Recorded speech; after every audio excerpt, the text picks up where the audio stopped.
नमस्कार दोस्तों, ऐसी मेरी परमपिता परमात्मा से प्रार्थना है कि आप सब सुखी हो, स्वस्थ हो, मस्त हो और मजे में हो। आज मैं आपकी सेवा में एक नया वीडियो लेकर हाजिर हुआ हूँ। वीडियो शुरू करने से पहले आपसे विनम्र विनती है कि अगर आपको मेरा ये वीडियो अच्छा लगे तो मेरा चैनल सब्सक्राइब कर देना और मेरा वीडियो लाइक व शेयर कर देना। चलिए आज के मुद्दे पर आते हैं। आज का मुद्दा है कि गुरु ग्रह, जिसे देवताओं का गुरु कहा जाता है, जो कहता है कि जी मेरे बहुत बड़े बड़े असूल हैं, मैं गलत काम नहीं करता, दूसरों के लिए जान दे देगा, परिवार के लोग भूखे मरे। तो इस तरह के असूल है गुरु के, यानी कि दिए तले अंधेरा। तो गुरु के पहले भाव में केतु हो तो जातक अपने जीवन में दूसरों के लिए बहुत कुछ करता है, अपना बहुत कुछ लुटा देता है और बहुत घाटा खाता है। और घाटा खाने के बाद भी थोड़ी अकल कम ही आती है, फिर घाटे पर घाटा, घाटे पर घाटा, घाटे पर घाटा। कई बार थोड़ी बदनामी भी दूसरे कर देते हैं, लेकिन रेपुटेशन इतनी अच्छी होती है कि बदनामी का असर कम होता है।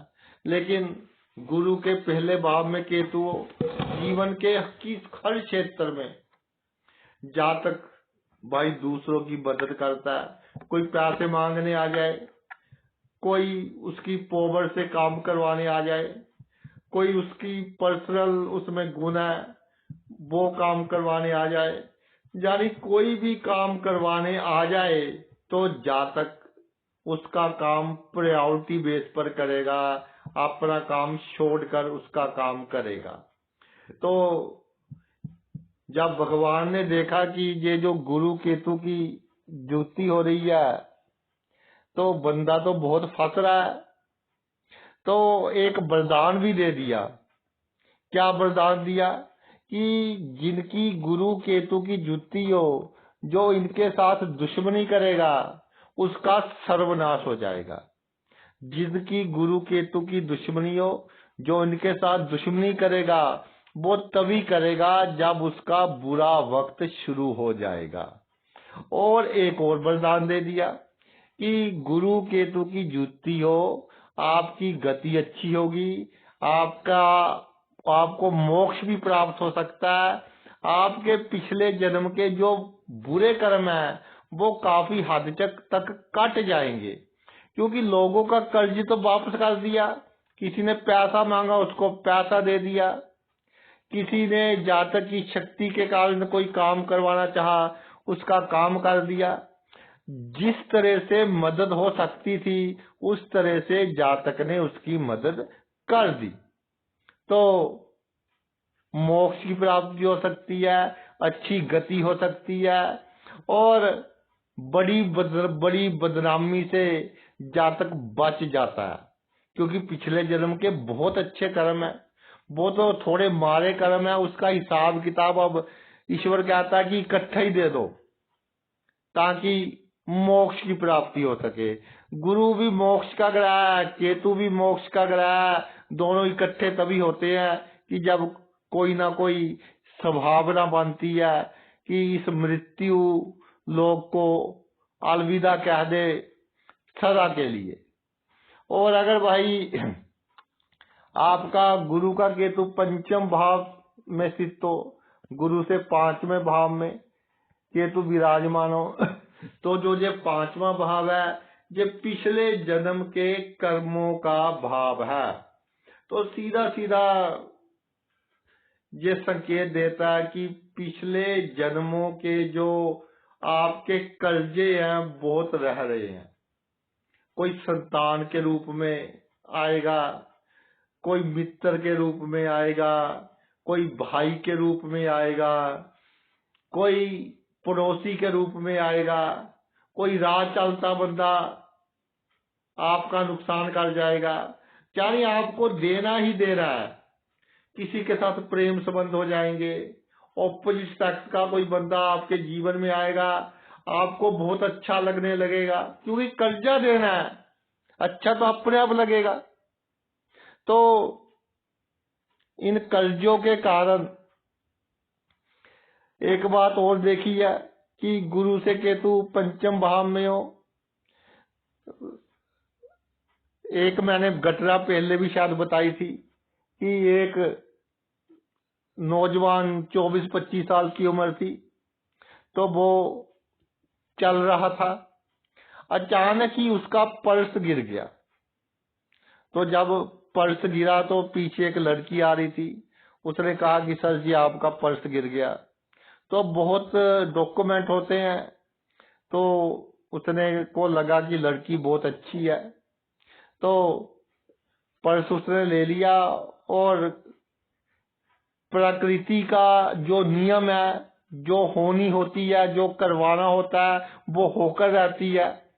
साथ में ही एक कैफे था जहाँ कॉफी वगैरह पीते हैं, तो उसने कहा कि चल हम कॉफी पी लेते हैं। तो वो भी मान गई कि जी चलो हम कॉफी पी लेते हैं। तो दोनों कॉफी पीने लग गए, तो फोन नंबर वगैरह शेयर हो गए, फोन पर बातें होती रही। और उस लड़की का पहले कहीं और रिश्ता हुआ था, तो उस लड़के को जब ये बात का पता चला कि ये चक्कर तो उल्टा ही हो गया।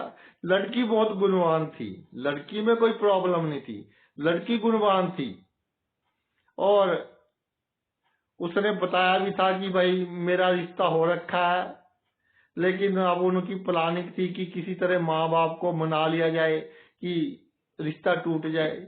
लेकिन उस लड़के ने, जिसके साथ रिश्ता हुआ था, और उसका जो बॉयफ्रेंड बना था पर्स के चक्कर में लड़की का, जिसका पर्स गिरा था, उसकी बहुत पिटाई करवा दी, जिसके कारण उसकी स्पाइन बोन को इंजरी हुई और काफी समय तक वो बेड पर रहा।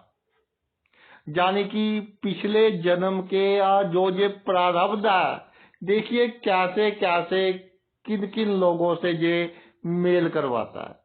और सबसे बड़ी बात कि माँ बाप का अकेला लड़का था, लड़की को जब मालूम हुआ कि उस लड़के ने ये करतूत किया, तो उससे तो उसने शादी नहीं की, और अपने माँ बाप के कहने के अनुसार, या कह लो कई बार खुंदक आ जाती है, किसी से भी शादी नहीं की। तो उस लड़के के माँ बाप की पूरी सेवा की। सेवा का तात्पर्य ये हुआ कि पैसों की आवश्यकता होती है। भाई देखिए, कोई बीमार हो घर में, बूढ़े माँ बाप के पास कितने पैसे होते हैं, उनको अपनी मेडिसिन के लिए भी पैसे चाहिए होते हैं। लड़की ने पैसों से हर तरह से पूरी मदद की जब तक वो लड़का बेड पर रहा, और लड़के को भी बहुत सहारा दिया। तो ईश्वर की कृपा से लड़का भी ठीक हो गया, और उसके बाद दोनों की शादी भी होगी। तो कैसे कर्म मिलते हैं कि गुरु और केतु का जब पंचम भाव में ऐसा संजोग बनता है, ऐसी ऐसी घटनाएं होती हैं कि आप सोच भी नहीं सकते कि ये क्या हो गया, कैसे हो गया। समझ से बाहर बातें जो होती हैं वो होती हैं जब गुरु से पंचम भाव में केतु होता है। जब गुरु से सप्तम भाव में केतु विराजमान हो जाए तो ये एक बहुत ही कंफ्यूजिंग सिचुएशन पैदा कर देता है, क्योंकि गुरु के साथ राहु होगा तभी उसके सप्तम भाव में केतु विराजमान होगा। तो राहु एक मायावी ग्रह है, गुरु को भी अपनी माया में ले लेता है। तो गुरु में राहु की क्वालिटीज आ जाती हैं, और ये सप्तम भाव में को प्रभावित करता है।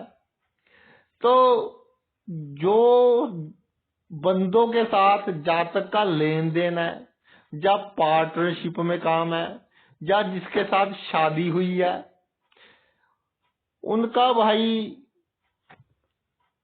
जातक इतना प्रभावित हो जाता है उनसे कि वो ठगी लगाते रहते हैं। जातक को मालूम नहीं पड़ता भी क्या कर रहे हैं। ये किसी पर बहुत विश्वास हो आपका, उसके साथ साझेदारी में कोई काम हो, तो अगला तो अपना काम कर गया, लेकिन आप विश्वास के कारण फंस गए। और एक सबसे बड़ी बात ये, गुरु से केतु सप्तम भाव में हो तो बिना मतलब के झगड़े, कई बार तो झगड़े कोर्ट केस में बदल जाते हैं, और दोनों पार्टीज को पता होता है कि इस कोर्ट केस में कुछ निकलने वाला नहीं है, लेकिन एक प्रेस्टीज इशू। तो मैंने समझाया एक बंदे को कि यार ये क्या पंगे लिया हुआ है, इस कोर्ट केस में क्या निकलेगा। वो कहता है जी ऑपोजिट पार्टी वाले लोग मुझे देखकर हंसते हैं, तो मुझे बहुत गुस्सा आता है, चाहे मेरे 10 लाख लग जाए इनको नहीं छोड़ूंगा। तो जो 10 लाख लगे किस पर लगे, वकील का कर्जा देना था, वकीलों के लिए पैसे कमाए, यानी कि जो जमा पूंजी थी कभी रिश्वत पर खर्च हो गई, वकीलों पर खर्च हो गई, कई बार पत्नी का स्वास्थ्य अच्छा नहीं रहता उस पर खर्च हो जाते हैं पैसे, और सप्तम भाव पर अधिक शुभ प्रभाव हो तो कई बार पत्नी का थोड़ा कैरेक्टर अंडर स्कैनर आ जाता है, तो जातक को सोच विचार के कारण रोग लग जाते हैं, उस पर प्रॉब्लम हो जाती है। कई बार जातक सोचता है कि ससुराल से पैसे मिल जाएं, वहां से पैसे नहीं मिलते, तो तब प्रॉब्लम हो जाती है। तो भाई ये जो कमाई करेगा अधिकतर कर्ज के रूप में दूसरों को ही देनी पड़ेगी। तो मैं तो ये कहता हूं कि गुरु से सप्तम भाव में केतु हो, अपनी इच्छाएं पूरी कीजिए, जो आपकी कामनाएं हैं पूरी कीजिए, लाइफ जहां तक हो सके एंजॉय कीजिए। बहुत छोटी जिंदगी है ये, हम समझते नहीं है। हमें अब ठीक ठाक बैठे हैं, ऐसा लगता है कि कभी मरेंगे ही नहीं। जैसे एक मशीन चल रही है, बहुत अच्छी चल रही है, कभी लगता नहीं ये खड़ेगी, लेकिन जब लाइट चली जाती है तो साथ ही साथ मशीन बंद हो जाती है। तो बिना किसी इंडिकेशन के जब लाइट चलेगी तो मशीन बंद हो गई। तो हमारा भी वही हिसाब है। तो कर्जा तो भाई जिसका देना था आपको देना पड़ेगा, लेकिन बी वेयर कि आप भी आनंद ले ले जितना हो सके जीवन का। गुरु से नवम भाव में केतु विराजमान हो तो ये है आपका भाग्य। ये आपका भाग्य ऐसा है कि आपके अपने ही आपको धोखे पर धोखा, धोखे पर धोखा, धोखे पर धोखा देते रहेंगे। एक बार धोखा खाया फिर गुस्सा आएगा कि आगे से नहीं, इसकी किसी बात में आएंगे, साल बाद फिर उसकी बात में आ गए, फिर बहुत गुस्सा आया कि अब नहीं आएंगे, फिर आ गए। और एक बात मैं आपको बहुत क्लियर कट बताना चाहता हूं कि गुरु से केतु नवम भाव में विराजमान हो, जो व्यक्ति अपने आप को बहुत अधिक धार्मिक कहता है, बड़ा सा टीका लगा लिया, या माथे पर वो लगाते या चंदन वगैरह वो लेप कर लिया, यानी कि एक हाथ में माला दूसरे हाथ में छुरी, ऐसे बंदों के साथ आपका पाला पड़ेगा जो आपको बहुत नुकसान पहुंचाएंगे। आपको पहले अपने कॉन्फिडेंस में लेंगे, फिर आपको नुकसान पहुंचाएंगे। कभी कोई कहे कि मैं तुझको बाहर भेज दूंगा, उसको पूरी पेमेंट नहीं करनी जब तक आपका काम ना हो जाए। धर्म के मामले में एक बात मैं बोल रहा हूं, कई लोग नेगेटिव कमेंट कर देते हैं कि जी आप क्या बोलते रहते हैं। धर्म के मामले में अधिक धार्मिक बनने की आवश्यकता नहीं है। तो वो कहते हैं कि जी आपके जो लोग अच्छे हैं वो दुखी हैं, जो बुरे हैं वो सुखी हैं। अच्छे लोग धर्म कर्म का काम करते हैं, गुरु महाराज मजबूत हो गए तो अगले जन्म में सुखी होंगे, इस जन्म में सुखी नहीं होंगे। अगर शुक्र को मजबूत करेंगे तब आप इस जन्म में सुखी होंगे। तो अधिक धर्म कर्म के काम करने की आपको आवश्यकता नहीं है। अगर गुरु से दसम भाव में केतु विराजमान हो जाए तो सीधा इंडिकेट करता है ये कि आपका काम करने का ढंग सही नहीं है। कार्य क्षेत्र में आप प्रैक्टिकल नहीं चल रहे, आप इमोशंस के सहारे चल रहे हो, आप दूसरों के बहकावे में आकर चल रहे हो। आपको कोई, जैसे वो कहावत है ना, उंगली लगाना, क्या कैसे बनी वो कहावत उंगली लगाना, कि एक बार एक गांव से व्यक्ति आया, एक लाला जी की दुकान पर चला गया। पहले बनिया की दुकान होती थी लाला जी की, तो वहां जाकर खड़ा हो गया। लाला जी किसी दूसरे बंदे को सामान दे रहे थे, तो उसने देखा कि पीपे में शहद है, तो उसका दिल करा कि थोड़ा शहद चख कर देखे, अगर अच्छा लगा तो ले लेंगे। उसने शहद में अपनी उंगली दबाई और जीभ पर लगा लिया।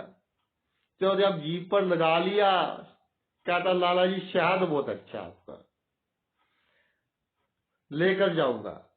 लाला जी कहता जी हम तो प्योर चीज बेचते हैं, असली शहद है भाई, अच्छा तो होगा। तो उसने क्या किया, वो जो उंगली थी वो जो लाला जी की दुकान की दीवार थी उस पर पूंछ दी। ऐसा नहीं किया कि रुमाल से पूछ ले, वो गांव का था, जैसे आते थी कि जो दीवार थी उस पर पूछ दी। तो जब वहां शायद थोड़ा सा लगा, वहां पर वो आ गई चींटियां।